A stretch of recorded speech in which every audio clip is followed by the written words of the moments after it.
What's up guys, RGT85 here, and it is a new month, which means that new NES games are being added to Nintendo Switch's online service, and every month I like to take a look at these games, give you guys my thoughts and impressions on them, and just talk about how the service has been in general. Now I know what you're saying to yourself, well you did not do one of these videos for the month of February, and you would be correct. When these games released, I was actually in the process of moving, so we'll very briefly go over the games for last month. I won't play them, we'll just show them, and then we'll get into this month's game. So we had Blaster Master Special Edition. Of course, Blaster Master is awesome.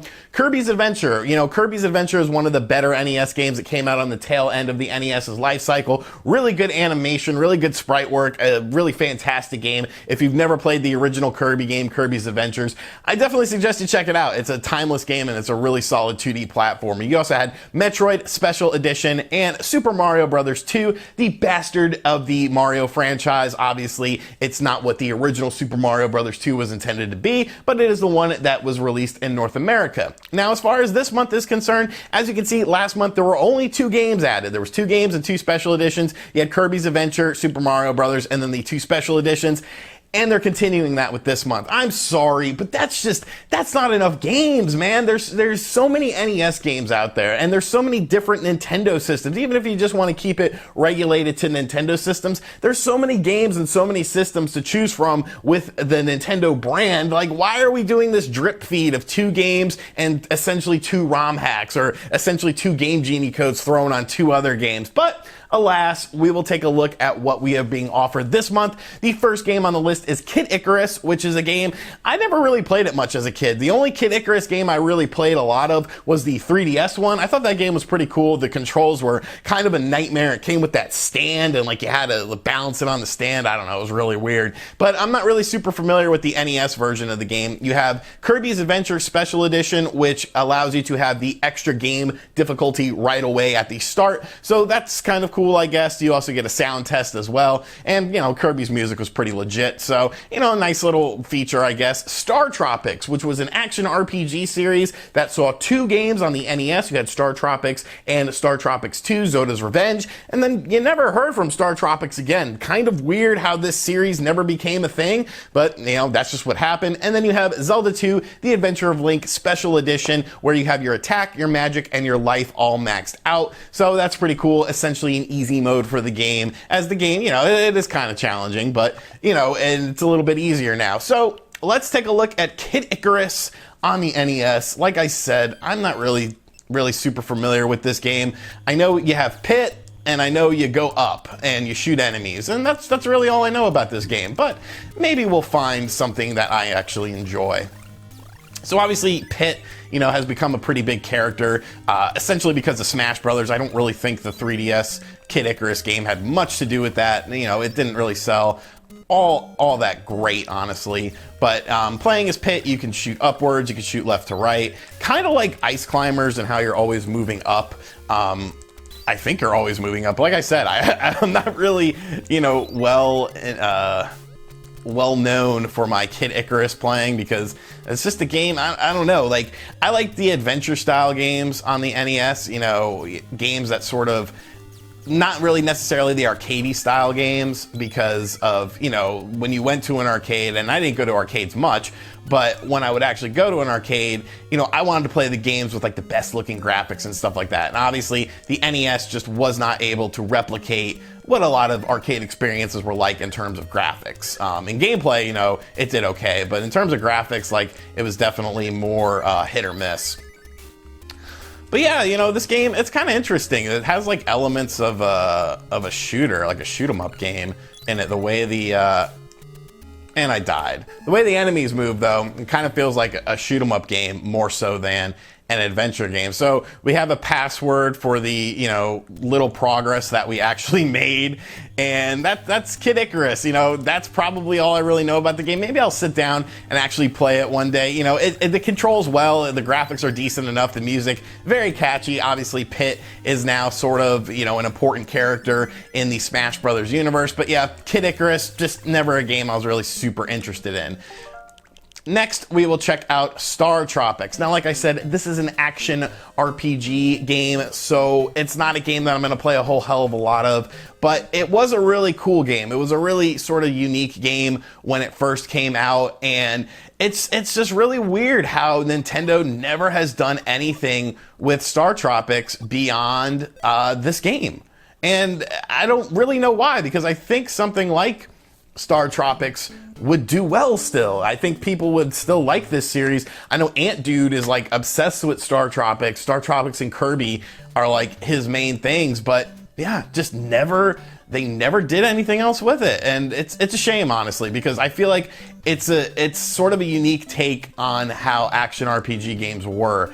You know, a lot of RPG games at this time were always based on, you know, mythical stuff and, you know, not necessarily real world stuff. That's sort of what made Earthbound stand out from the crowd. It was based on more modern stuff as opposed to stuff of fantasy and things like that. So, you know, this game was sort of like kind of a bit of a precursor, I feel, to games like Earthbound. But yeah, we never got another. I miss Coral 1990. Do you think I'm pretty? I mean, she's not bad. Like, the dress itself is pretty nice. Her hair, you know, looks decent. You know, not bad, not bad. Gotta meet the chef. I haven't played this game in years. All right, our old friends. We call him Dr. J, like Julius Irving. I'm gonna guess this is where I'm supposed to go. Okay, maybe not. All right, he doesn't like me. All right, she's gonna roast the pig, and there is said pig. That poor little piggy. Did I ever talk to that guy? I feel like I've talked to, oh, probably gotta go in here. There we go. I mean, that's some really good sprite work, too, for the NES. Coral Cola. Listen, Mike, I have some bad news. Last night... No. Abducted!